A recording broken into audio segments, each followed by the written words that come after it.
Hello and welcome to an episode of the Manufacturer Leads podcast with me, Mark Bracknell, Managing Director of Theo James Recruitment. Today, as I'm recording this, is 3 years today since our first ever episode. I'm incredibly proud of that fact, something I love doing. So fitting that we recorded this episode today because it is and definitely is one of the most powerful episodes I've ever recorded, and one you're going to learn a lot from and hopefully completely change the way you think about neurodiversity, but actually how you think about people and as an employer, the environment that you can provide to make people feel safe. Carole Williamson is an amazing person. Someone works for Durham County Council as a in-work support and training officer. In her day job, she goes into employers and educates them and makes them aware of how you provide an inclusive and safe environment for every single person. And that was the most important lesson for me, that we should not look at people who are normal and people who are neurodivergent. We should just look at people as a whole, as a race, and create an environment which makes people be safe, makes people learn, flourish and progress. And I've learned so much in this episode, and it's one I'm just going to sit and reflect on after, and I'm sure you will do as well. It is very important, this one, so please watch or listen, and I'd love to know your thoughts and comments. So please do so, and please just like and subscribe. But I want to thank Carole for coming on the show and talking about something which is so incredibly important Williamson, and so incredibly well timed. So thank you, Carole, and thank you for listening. I hope you enjoyed the episode. Did I do that justice, Carole? No, I knew I was going to mess up. Nearly. Yeah. This today is a really interesting topic and a really important topic. Ironically, it's 3 years today since we started the podcast, and I think it's so fitting that actually it's a slightly different type of episode, this, because traditionally we've jumped on with leaders of manufacturing businesses and talked about their journey, we talked about leadership, talked about management. But when I started this podcast, I wanted to do a little bit more than that. I wanted to help the sector, improve the sector, and just try to add value where we can. And Sorry. Yeah. I'm gonna have to go and get locked downstairs. Sorry, Mark. No, you're all good.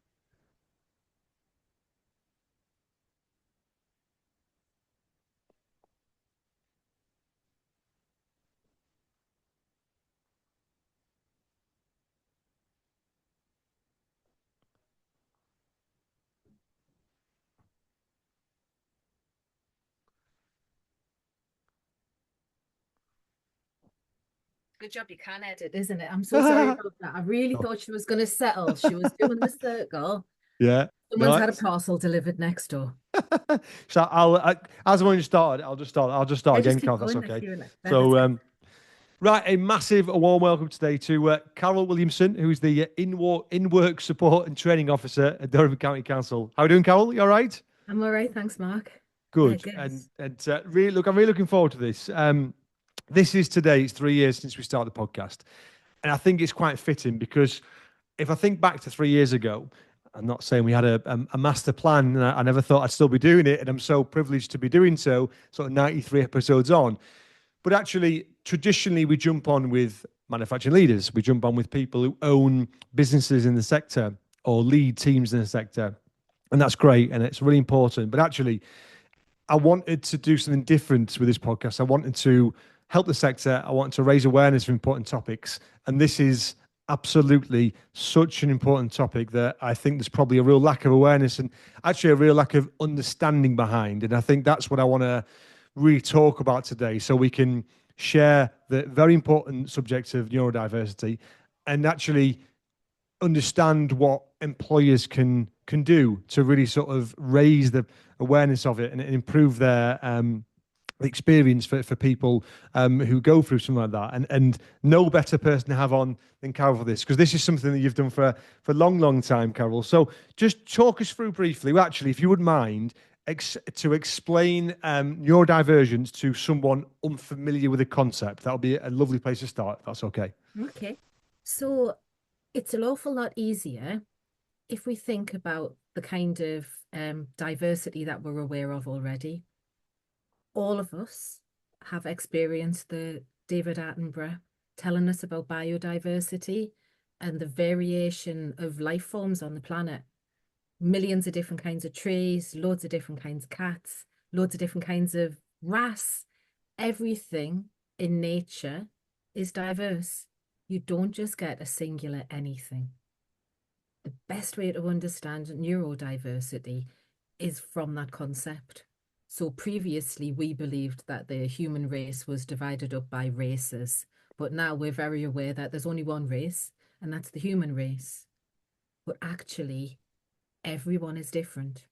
The whole of the human species is a spectrum. It's a variety of different people. We look different. We've got different eyes, different size feet, different color skin, and different ways of thinking about the world. Our perception is something that we think of as being the same as each other, but in reality, we are all experiencing the world in a very individual way. That could make it more complicated rather than easier to understand, but actually the entire planet of humans sit under the umbrella of neurodiversity, different kinds of thinking. Within that, there are different areas of thought. So the neurodiversity paradigm is understanding that began late 80s, early 90s, and has developed into its own academic field. It's only in the last couple of years we're starting to actually see the impact in real life outside of university and academia. And what that's suggesting is that the world is designed and devised by people that you would typically expect to see in the world. I don't like to use the word normal because normal does not exist under our wonderful neurodivergent planet, but actually neurotypical would be the title that we'd give for the people we expect to see in the world. The people who have created generally the culture. In this country, we developed as a white Christian society, and then we've moved further forwards from that, but the cultural parameters were set by that. So here, neurotypical would tend to be what you would expect to see and experience in a person. Beside that is the whole world of neurodivergence. People whose brains are diverted from what you would typically expect to see, people who think in a massive range of different ways and whose experience of the world, thoughts, feelings, experiences physically sometimes are different, would fit under neurodivergence. For me, in my work, I tend to focus on what we know now tend to be genetic divergences, things like autism, ADHD, dyspraxia, dyslexia, dyscalculia, OCD, Tourette's. But actually, a lot of other things fall under the world of neurodivergency now. So some people with mental health conditions would fit under that as well. My work tends to focus on autism and ADHD, and then we have all of the little extra bits that people need to understand are co-occurring very often, but not singularly the focus of the work.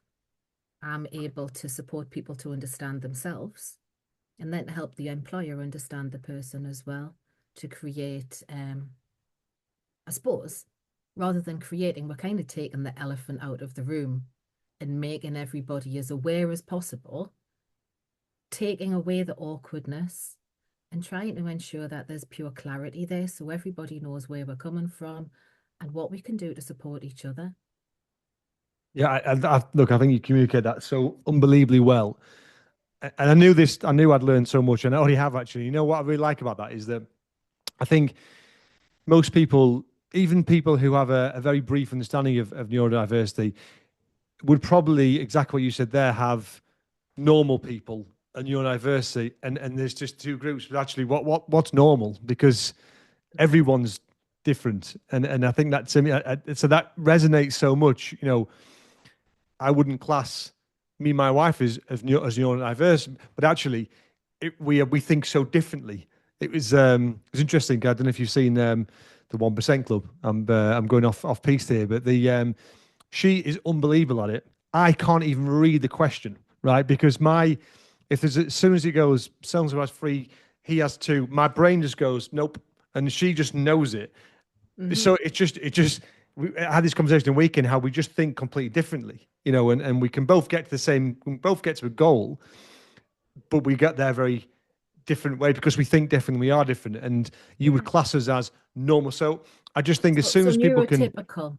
yeah, it's such a Yeah. nice way of putting it. But even for neurotypical, everyone still Yeah. thinks, learns, and is different. And I think the quicker we embrace that as employers, like you said there, Mm.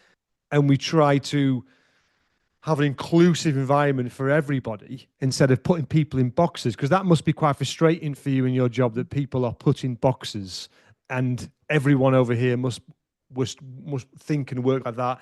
Everyone here, well, they're fine. So that is that a big part of your initial piece working with companies? It it certainly, if I backtrack a little bit from that, Yeah, because I think the a bit of the journey that I've been on kind of explains your question better. please. Yeah, So I'm just approaching my 51st birthday in April. yeah, And I am diagnosed as autistic. But that diagnosis came to me when I was 48. yeah. And up until that point, I had always been different. I represent myself differently, even to the extent of sentence structures that I will form aren't necessarily the way that other people would speak.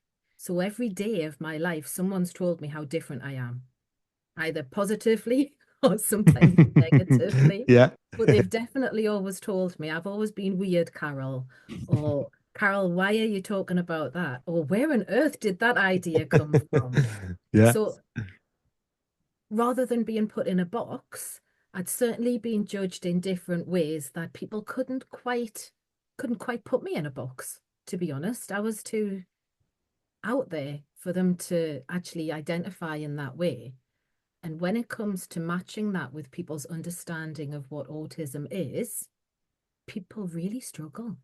Mm. It's like they're trying to put an American plug into an English socket. It just doesn't make sense to them that I am autistic, yet I am not Sheldon from the Big Bang Theory. I am not Dustin Hoffman in Rain Man. Yeah. I am a very different kind of autistic person. And that in itself probably identifies what you're thinking about, that most people have an expectation of what autism is. And when you don't fulfill that, it's really confusing for them, or it's enlightening. Mm. And I'm taking advantage of the enlightening to try and use it as a bit of a maybe a weapon. It's just a really useful tool to try and stop people in their tracks and to identify that what we understand isn't actually the reality of the situation, that our previous theories, specifically about autism, but actually covering many neurodivergences in reality, are based on a very small percentage of people. In fact, what we're looking at now is a little bit of a evolutionary change where we're noticing more people and identifying that when we're looking for autism in our medical criteria, we are missing people because we're looking for a certain kind of autistic person. Yeah. Actually, there are a million different kinds of autistic people because just like in the neurotypical world, variety and survival comes in different forms. And that's exactly the same in the neurodivergent world. Yeah. Um, when you look for an autistic person, you are framed by our culture and our history. And I do not represent any of that to people. So, what I'm trying to do is to kind of form a little chink, if you will, and push myself through it and then bring everybody else as well. Because once you start looking at individuals, then you create diversity, Yeah. and then you create power within your business. Diversity is power. Thinking differently enables you to attract either customers or other employees who think differently. They talk a lot about growth and furthering your business in that way. But which way growth? Are you going up or are you going better at what you're doing? Are you attracting people to spend money in your shop by having a diverse workforce and bringing in that diverse customer base as well? Yeah. Probably not, because you might perceive disability or neurodivergence as something other than you because of the idea that society has given us.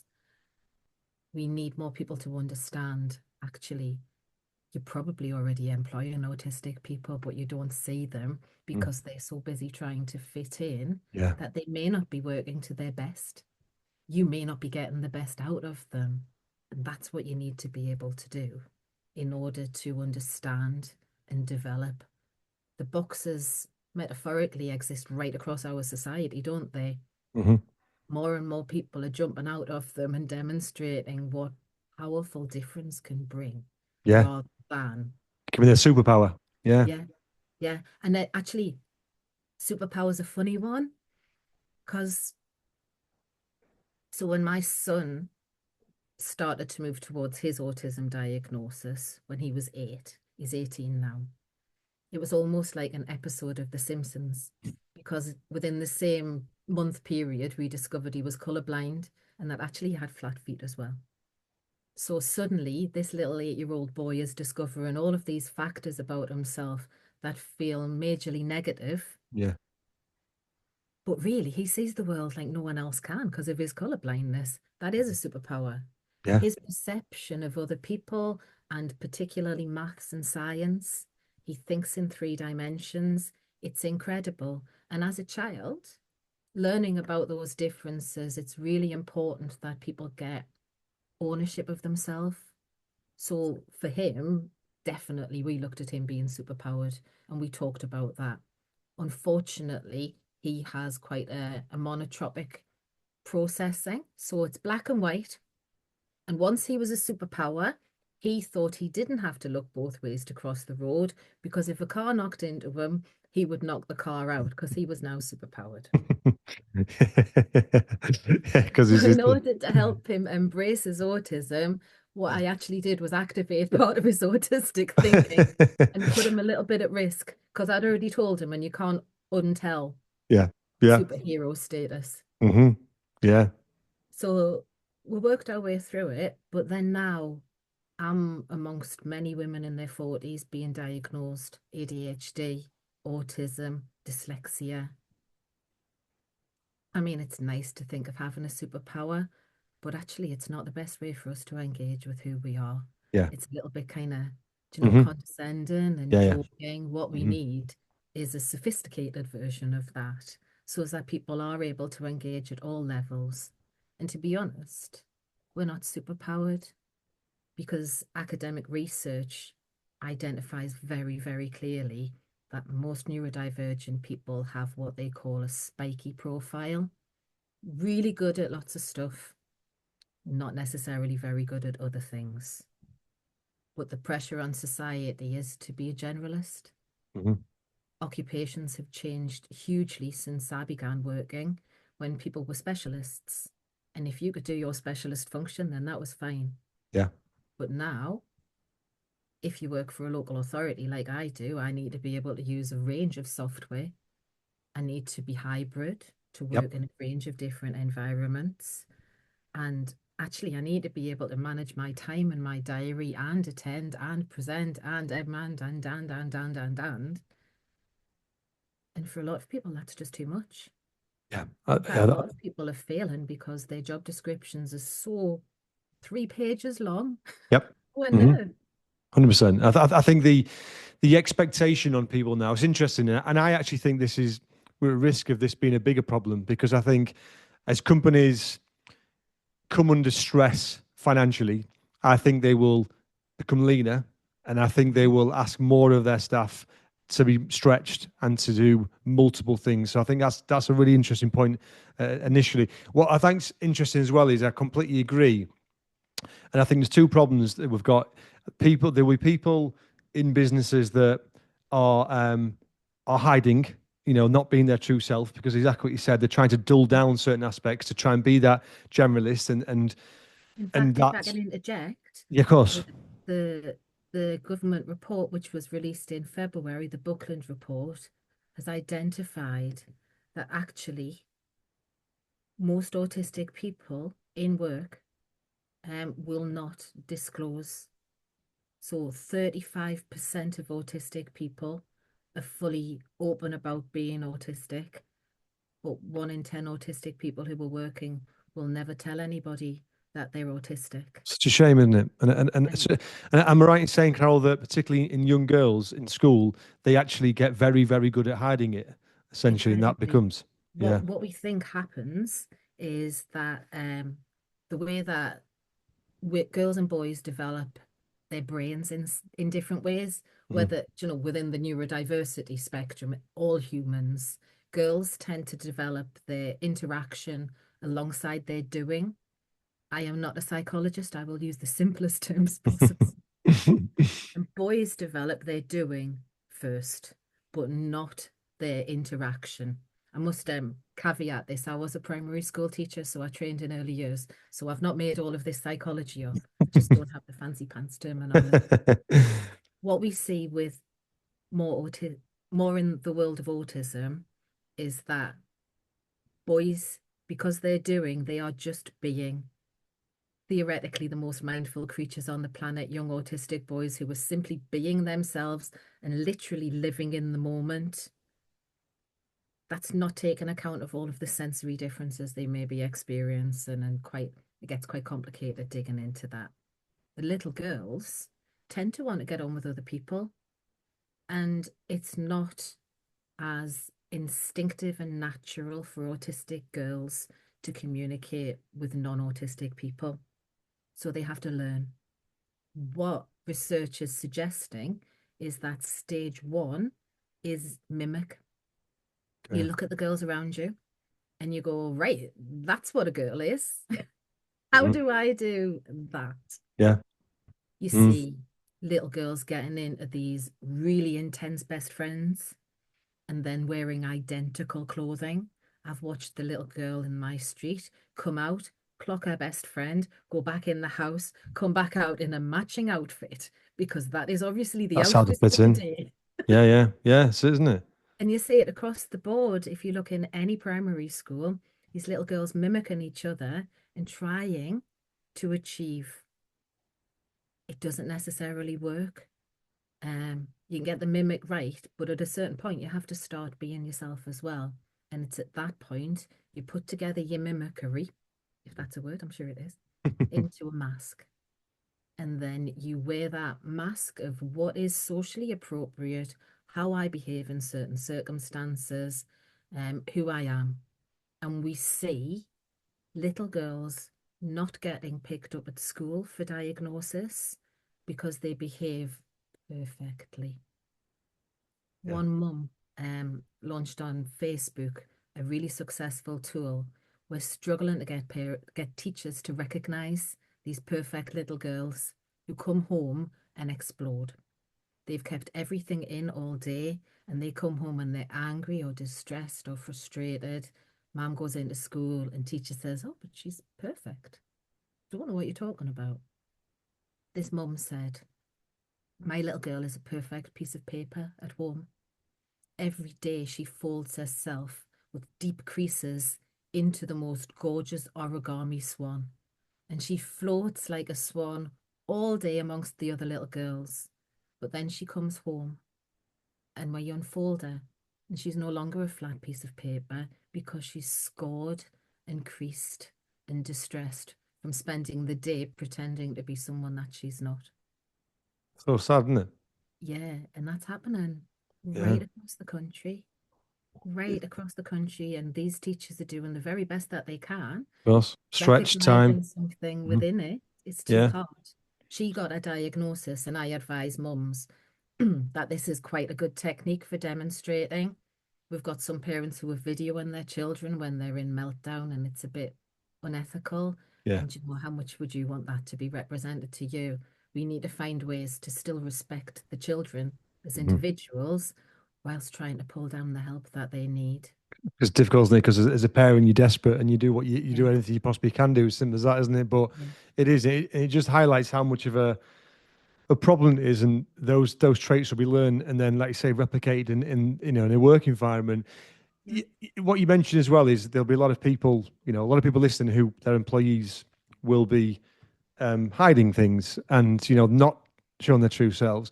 How Mhm. do we start because the second problem is that there will be employees out there who are scared to hire someone who is neurodivergent because they might think we haven't got the environment for them. They won't be able to work, and that will happen, which is a massive shame.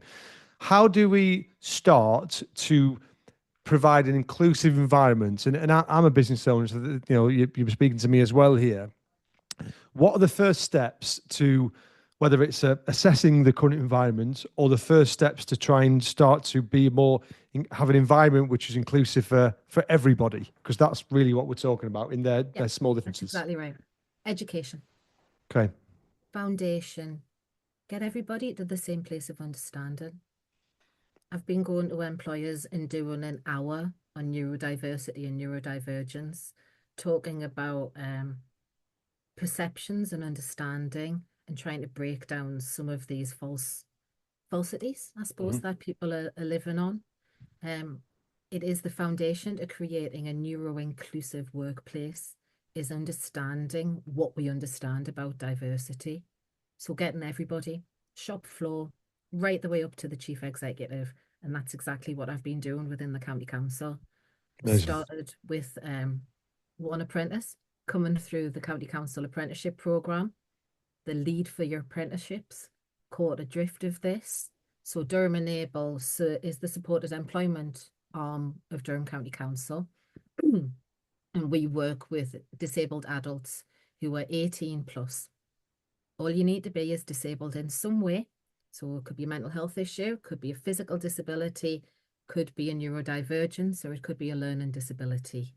And that's what this young person did. They had a job coach who supported them to apply through the traditional route. And then we turned that into a very person-centered opportunity. So that apprentice was going to a particular department. We went into the department and gave them the hours training. What that led to was management training being offered across the board. So recruitment and selection, and then how to manage neurodivergent people for all of the lead officers for apprenticeships. Now, if you want to recruit an apprentice in Durham County Council, you need to have done the neurodiversity training course. Apologies for interrupting this episode with a very quick announcement about my business. Theo James are a specialist talent provider specifically to the manufacturing and engineering sector. I'm incredibly proud of what we've achieved since our inception in 2015. We specialize in roles from semi-skilled trades right the way up to our TJ exec search arm of the business, both from the contract and permanent side. We offer both bespoke one-off campaigns for hard-to-fill roles or a full partnership service where we become an extension of your business. For any information, please get in touch with me or the team. I hope you enjoy the rest of the episode. Thank you. Because it resculpted the way that we recruit, it restructured the way that we interview, and it also restructured what people do from then on. Much more person-centered management, looking at the individuals. Some people then came to me and said, we've got people we know are autistic on our team, and they're not telling us. What do we do? Can we tell them that we know? Yeah. No, actually, you can't, because that's their personal information. And Mhm. even if you do know and they don't want to talk about it, GDPR Yeah, means that you can't talk about it. exactly. Hmm. So you educate everybody around them, including them. Baseline training and education. And actually, just the knowledge and understanding about how things are different is enough for a lot of people. Okay. So you're making a safe environment, aren't you, essentially? Yeah. Yeah, you're creating what we call natural supports. In the world of supported employment, we create reasonable adjustments, which we may go out of our way to create something completely bespoke for an individual, be that a chair, a mouse, be that all sorts. You can have a job coach, you can have an assistant. But what's really key is actually the this the kind of it's not so much environment, it's an awful lot more to do with the people Okay. and Yeah. creating an understanding and a respect between people who may have not understood before the way that they're behaving or managing their vocabulary isn't appropriate. And we've got huge expectations of people to be able to just do the right thing. But unless we tell them what it is, they're not going to know. Hmm. We've got the neurotypical world, which I've already outlined, comes from our history. But our history is also about the way that we've worked and treated disabled people for centuries. When you try and research the history of disability, you can kind of get two websites, and that's Yeah. it. But it's not like disabled people just appeared in the last 200 years. Yeah. They've always been there. So Yeah. we've got this strange history where the church was in charge and we thought people were cursed or we Yeah. thought people were blessed and special. But the most important thing was they couldn't live at home. They had to be separate and looked after. Then we got medicine and science, and we were still saying, yeah, fantastic. Now we can cure lots of problems and help people. But if your disability isn't health related, the medical model only gives you so much. We didn't get disability rights in this country until the early 1990s. And that's very, very recently. So our language, our terminology, the things that you used to get diagnosed with in the 17th century as a learning disability or a physical disability, and now terms of offense that people use in normal language, Yeah. idiot, moron. Hmm. People don't know that. Hmm. People don't know that we've actually got a really negative perception because of our antecedents, because of the things that came before us. So I'm taking on the role officially as the little boy in the Emperor's New Clothes fairy tale. I'm telling people, look, this is what we do. It's wrong. Let's change it. Don't be ashamed. Just do something different from now on. Recognize, go out your way to understand. If you know you've got a dyslexic member of staff, go out and find about dyslexia. Yeah.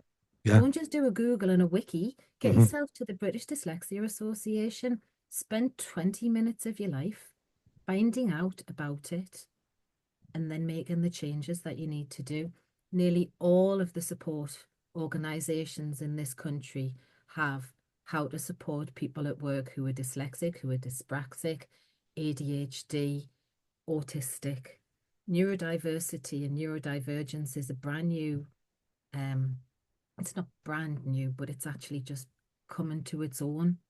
So we've got, research that's starting to develop to give us a real evidence of the way to move forward because of our new understanding that actually difference isn't bad. Yeah. It's you are diagnosed quite often with something that ends with the word disorder, but actually my autism doesn't make me disordered. It's a misnomer. I feel like my autism is one of the key strengths that I've got. Hmm. It's been an amazing boon to me, and I've always used it without knowing that was what I was doing. So I think a lot of people won't realize that some of the stuff that maybe makes them overthink a little bit for the dark tea time of the soul, and you can't get the thoughts out of your brain, but actually you're planning for the next day and what you're going to do next because of the way that you think about the world will make the world better or will improve something for your employer. Hmm. The subtle changes can make the world of difference. When I train employers, I talk about four basic premises. You need to see your employees. And I'll pause a moment there actually. This is what I teach for neurodivergent employees, but it isn't really. It can be for everybody. Hmm. The employers that have taken it on board love it. And they're like, why have we just so simple? Yeah. So you've got to see somebody. You need to recognize who they really are. What are their strengths? How do they work? How do we support them to be their very best? As if you had a student come onto you on placement, you're working what the parameters are to get the best out of them. Everybody's doing it with their employees, but actually, we are trying to fit that individual into the system that we've already got. Yeah. Do we need to do that? Do we need to peel everything back and wonder, what does that system exist for? What is the purpose? What is the purpose of my business? What are the tasks that make that purpose function? How does this individual, now that we've recognized them, fit into that? Is it through a traditional job description or is it not? Then, when you've recognized who that person is, you support them. What is that? What do they need? Do they need a special mouse? Do they need a special chair? Do they need to work from 10:30 until 7 at night rather than from 8:30 till 5? Do they need a nap? Can they go and sit in a dark room and have a nap over lunchtime and then come back and get on with life afterwards? Do they need a work coach to help them coordinate their diary? Do they need, I don't know, a place to go and pray? What do they need? Put the support in place. Because when you've recognized somebody and respected them for who they are, put in the support that they need to do the job without making them feel less because they have something they need, then actually you've created safety. And everyone, we are animals at heart. We're looking for safety. We want a nest. We want somewhere we're comfortable and safe. And if we can provide that as employers, then what more will people need? Because once you've put safe, seen, supported, safe, you get success. And that's what everybody wants, isn't it? The successful employee creates a successful business. Of course. Yeah. What I want people to start to do is to think about it from a supported employment perspective. We believe that anyone can work. What you need is the right support. You need your 4 S's, but you also need the right employer. And you need the right match of tasks that that person is undertaking. If you can match tasks, employee, and employer, then you've got a winning combination, haven't you? Yeah. But Yeah. what people tend to do in the modern world is have a business, have your cogs that fit into the business based on job descriptions. Yep. And then you're looking for people to fit the cog. Actually, what about the whole business? Is there part of your business you can't recruit to? Are there roles that you just can't get anybody to fill? Why? We've got plenty of people who are looking for work. What is it about the structures that make it inaccessible for them? What can you do to create as many safe environments as possible? So sometimes for our adults with learning disabilities, we may craft and carve. What's your job description? What parts of this job can this person do to the very best of their abilities? You get the best workers who aren't there for the sake of having a job because they love their work, but they may not be able to do the entire job description that you've got on your system. What do you want? Somebody who will work part-time and put their heart into it and do the best, or somebody who's just here for, you know, getting the money and going home at the end of the day. Mm-hmm. Yeah. And if you put that into the world of neurodivergence and diversity, what you get is an employee who maybe has never considered themselves as a worker before, but who you have respected and trusted and helped develop into themselves. So it's all about respect and seeing people as individuals and working forwards from that, but recognizing that actually we call it social valorization. People are aware if there's somebody different in the workplace. Yeah. We notice difference. We're tuned Mm-hmm. to notice difference in order to keep ourselves safe. Yeah. Primarily. That's why everybody knows I'm weird. And I'm allowed to say that about myself. It's not necessarily the same coming inwards, but people have always known I was different at work. People come to me to ask specific questions because I've swallowed a dictionary or because I've gone down that rabbit hole and obsessed about something. But other people may have felt uncomfortable because of that. If my workplaces had all been aware of my autism and all of my colleagues had known that, both me and the people I previously worked with possibly would have felt more comfortable and Hmm. more safe Yeah, at work. And love that's that. exactly what I've got now. And it works brilliantly for me. And that works for One everyone. case study I'll share with you because I think you'll really appreciate this, and is one of the first times I was sort of made aware of essentially neurodiversity. It was something I didn't know too much about. Was I had a lady called Shirley Spores on on this podcast a couple of years ago, and she was a production manager at a company called Axnabel. So they work with sort of Dual Look, so big company in Northumberland, and they have employed people who are either with disabilities or sort of neurodiversity. And she talked in detail about the process. And what I found really interesting is they said that there was things they didn't anticipate there. So many positives that they never imagined for actually when they planned it, they wanted to change to bring people in who were different because they wanted to do something great and give people an opportunity and change the environment to make it safe for them, which they did. But what they also found a knock on effect is the positive impact that had on the rest of the team to work with people who in different institutions who didn't think like that. They weren't able to, and the impact that has on their culture is unbelievable. And it was amazing. I don't see it enough, but it was such a good case study of how it can work so effectively. We have such a broad range of staff within Durham Enable. We didn't go out of our way to recruit different kinds of people, Hmm. but it's such a safe place that actually you can disclose, you can feel comfortable to tell people. We've got members of staff who are visually impaired. I work alongside a lady who has Down syndrome.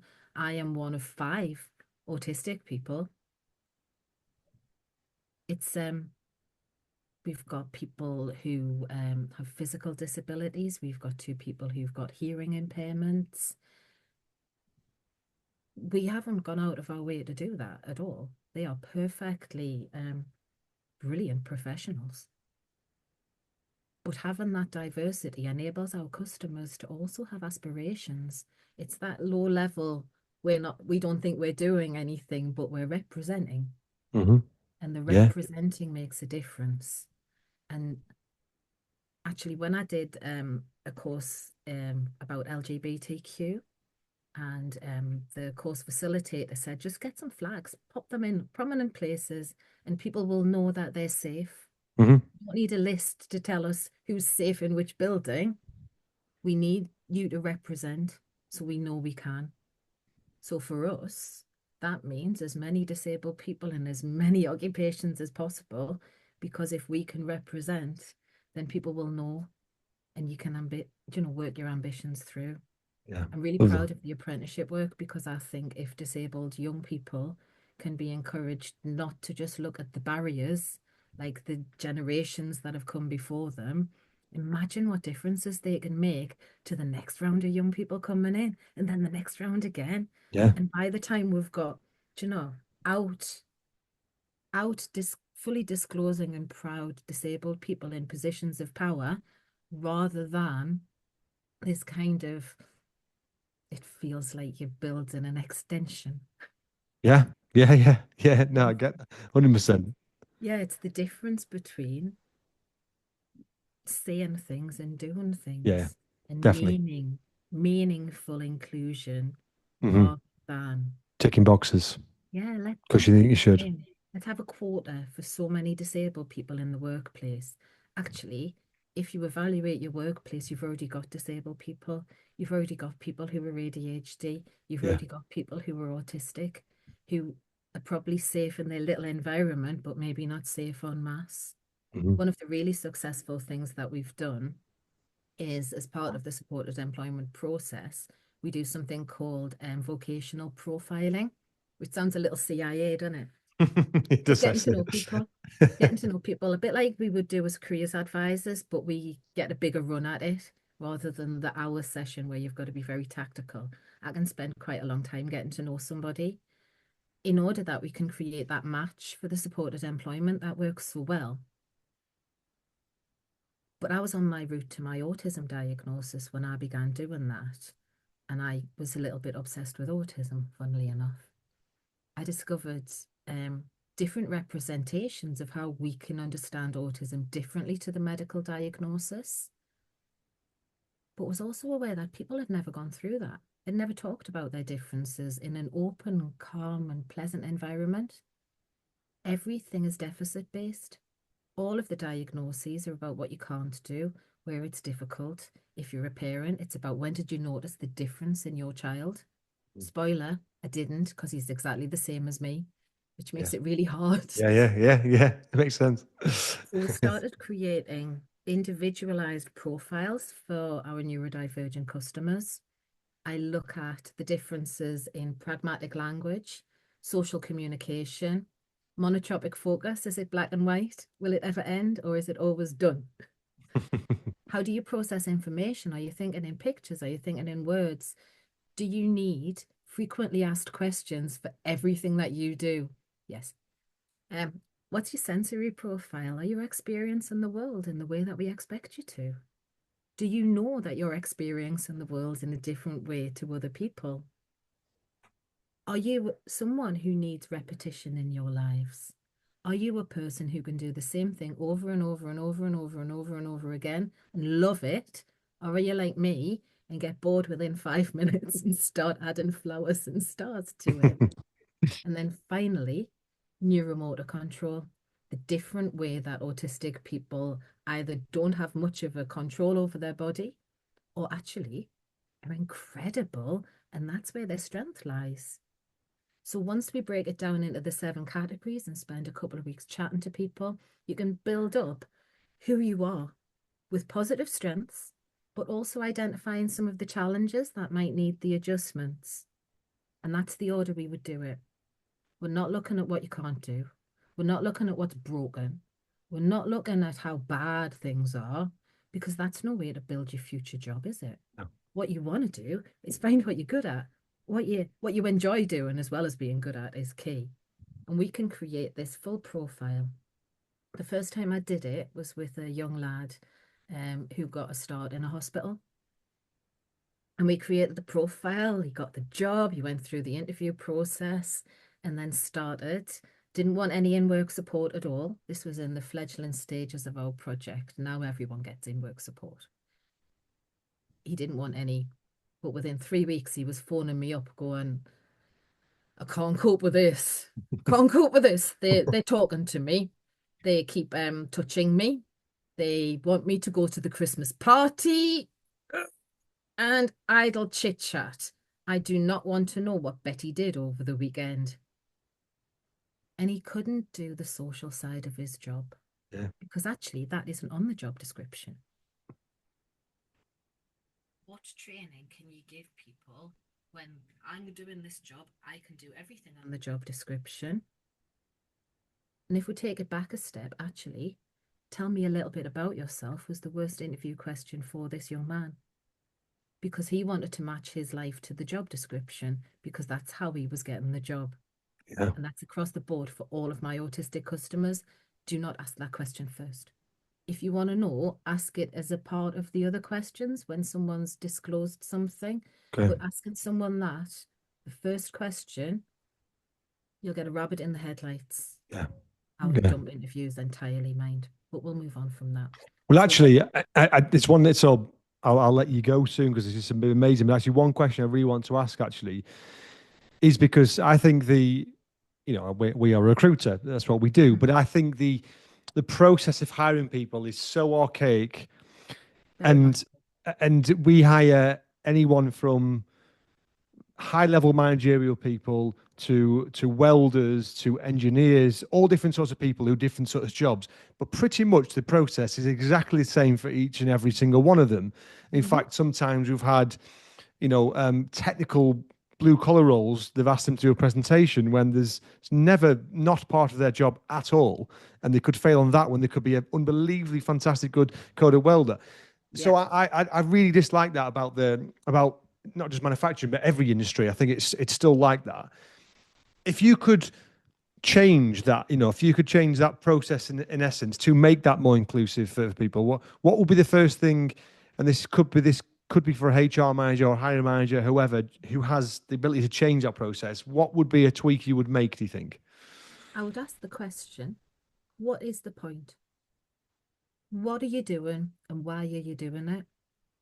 Basic. What does that person need to do that you want them to be brilliant at? Is it be brilliant at job interviews? Then you can get anybody using a job interview process. But if that's got nothing to do with their job, do you know, you're going to work on the bins, sitting in an office wearing a suit that you wear when someone dies and when someone gets married and when you're in court. You're not comfortable. You're not representing yourself. They're not getting the best out of you. Why do we keep doing it to people? It doesn't make sense. If you've got a job where you need to do presentations, yeah, excellent. If you've got a job where you need to think on your feet, yeah, understandable. But even so, without changing anything, I would suggest that people send the questions out in advance. Unless it's something where you really want people to think on their feet, in which case tell them that there's going to be a question, a surprise question that you're going to have to do on the day. What we're doing is creating scenarios that are mostly based on social skills. And all of the psychology suggests that 7% of what you say is the message people get. That means 93% is in body language, is in other areas that you don't necessarily have control on, particularly if you're neurodivergent. Mm-hmm. Interviews represent people who are good at interviews. So what is the job? Should we take that refuse collector, stick him back in his high vis and go out on the wagon? While you're on the wagon, have a chat, ask your interview questions then, when they're in the zone, when they're doing the job, stand at the back of the wagon and ask the health and safety questions. Stand in a stupid place behind the wagon and see if they shift you. What is the performance of the person in a performative job? It makes so much more sense. We really push for work trials. Our customers sometimes would have a learning disability and wouldn't necessarily function in a job interview, but that doesn't mean that they're not going to be the best cleaner that you've ever had, or the best lollipop person, or behind a counter. What do you want them to do, and how are you assessing whether they're going to be good at it or not? Because what we're doing at the moment is saying, look at this orange, I want you to be an apple. Yeah, And my exactly. logical autistic brain can't join the two together. If you're going to interview, send the questions out ahead of time, but also send a little bit of a spec. What are you expecting? How long will the interview last? How long do you want people to talk answering the questions? I need that. I need that. I'll be in there for hours. Or some people will just say yes or no. Try not to ask double questions. Telling people to be comfortable can sometimes have the opposite effect. All of it is artificial. If you're doing a shortlist for 5 people, why don't you bring them all in and do some activities and see how they interact? See who was interacting in a particular situation. Do tests, do assessments of the work that you need to be doing. But quite often, is it about working in a team? Why are the teams never at the interview? Why aren't they experiencing what it's like to work together? Why can't your prospective employee be interviewing you? Why can't we turn it around? Because actually, it's a two-sided thing. You're not buying a person. You're creating a relationship which will be contracted to undertake certain things. Use all of that as a basis and make it much more real. We seem to think that because things have always existed, that that's how you do everything. You don't have to throw the baby out with the bathwater, but you can certainly look at what you're doing and investigate why your recruitment's not working. In fact, if you want to upscale your workforce with neurodivergent people, which we will if you treat us correctly, then ask for them in the job interview, in the job advert, sorry. Say, we are very interested in applicants who see themselves as neurodivergent. It's the same as putting your pride flag in your reception. Come here, you're welcome. We want you. We'll try and understand you and get the best out of you. Perfect. Look, that is He communicated that so unbelievably well, and it just makes perfect sense. I'm going to summarize this episode now because it's been Best of luck. brilliant, and I'm not going to do it justice. But I just want to think. I felt it was going to be one I was going to learn from them, and it's absolutely one I've learned loads from. You know what I found really interesting is that what we're talking about here is a specific subject, but actually it almost isn't, because this is essentially a management podcast. It's a leadership podcast.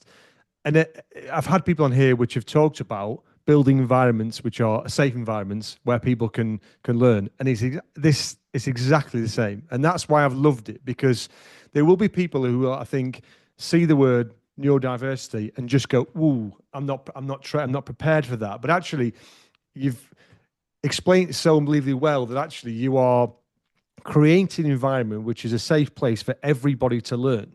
It's as simple as that. And not just to learn, but to progress and to get the best out of that person, which gets the best out of the business, and everybody wins. And I think that alone will take some of the anxiety away of hiring, of managers and leaders who probably have avoided this topic, if you like, because they don't feel they've got the skills to do so. But actually, it is so well timed, because the management has changed over time. You've no longer got this people accepting this dictatorship type environment where people must do as they're told. Emotional intelligence is now probably the most important aspect of leadership management, and people come on here and talk about it all the time, and I think it's fantastic. This is just another version of emotional intelligence for me, where people just understand the person in front of them, and they have a diverse skill set to try to make sure that person feels safe, so they can be honest and open about how they're feeling. So this has been an amazing episode, and I really appreciate you on, Carole. Just finally, if people want to reach out to you for some additional advice, training, and everything else, how do they find you? What's the best way? Well, probably through the Durham Enable website. We're the only one out there. You can use your search engine of choice to find us. I think it's .gov.uk. Oh my God, I can't remember. I'll also link, obviously, I'll put your LinkedIn stuff in there as well, so people can contact that as well. There's also via the county council as well. We're part of the council. But what we can offer employers is recruitment. We not only are able to job match to your business, we can also support the process of understanding the work that you do, creating a job analysis and reducing that to a task analysis, and then supporting our job seekers into the roles. So induction is an awful lot easier when you've got a Durham Enable job coach beside the person. We learn the tasks, we teach the individual the tasks, and then we ensure that you're able to give them the support longer term to do that. So actually, for a lot of people, save them quite a lot of money and allow them to create a much more diverse workforce, which makes them more money as well. And I think that is so well timed, because we're in a world with massive skill shortages and people saying they can't find people. Well, there's people out there, so I think there are loads of people out there. To do that, we talk about 100%. In a different way. Open your mind to what your business is doing, what you want it to do, and then think differently. Love it. Thank you, Carole. That's great. Really appreciate it. Thanks, Mark. Thank you so much for listening or watching this episode of the Manufacturing Leaders podcast. Please just like or subscribe. It really helps grow the show and obviously improve the industry. If you want any more information about Theo James, as I mentioned midway through the episode, please get in touch with me or the team. I would love to talk about how we can help you directly or your business. We are more than just a recruiter, and I know people say that, but it's something I'm incredibly passionate about. We are in business for much more than just a bums on seats approach. We want to help people grow. We want to help improve their lives. And ultimately, I want to work with businesses and people who share the same values as we do. And that's something I'm incredibly passionate about. So please, if that is you and you are passionate about that dream role or passionate about your people, please get in touch with me or the team. I would absolutely love to talk a bit more detail. Thank you very much. Speak soon.